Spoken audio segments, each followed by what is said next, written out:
Now, I want to tell you a little bit about a strategic partnership I worked on 10 years ago, and it was about 2 years in the making.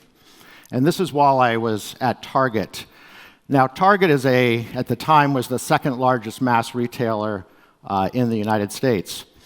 And one of the areas that it has in its store is beauty cosmetic products. And it wasn't really much of a player in that space at all.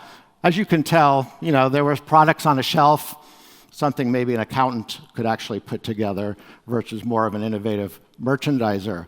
But the industry is worth over $60 billion in the US alone.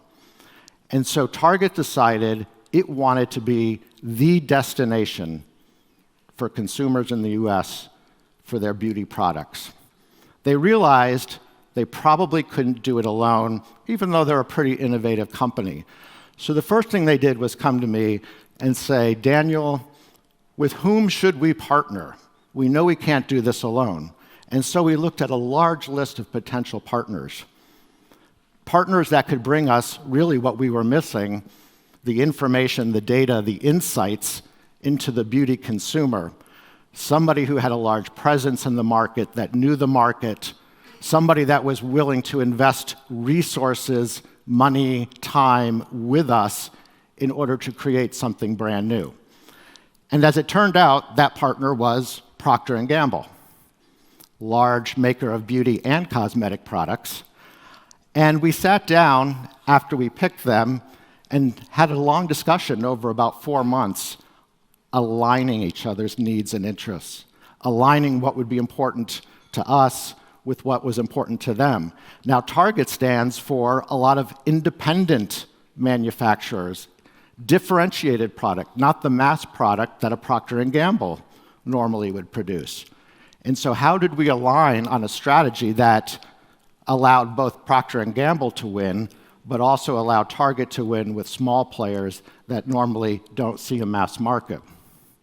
So we spent a lot of time aligning. We spent a lot of time developing a joint plan over the next 2 years. Who would be responsible for what would happen, regular check-ins at the CEO level to make sure this thing stayed on track. And so we started a lot of testing together. We built out new fixtures. We tried things. We failed at things. We shared more information with each other than a retailer and supplier ever had in order to make this work.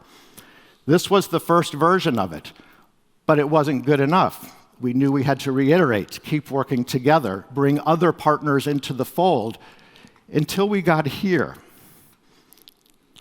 Now, over the past 10 years, Target has doubled its sales in beauty every year for the past 10 years, and now is a major destination for beauty in the US.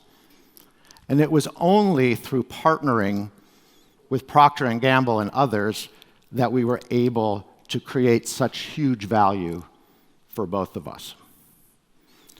So as you guys work through the conference the next couple days, think about your own businesses.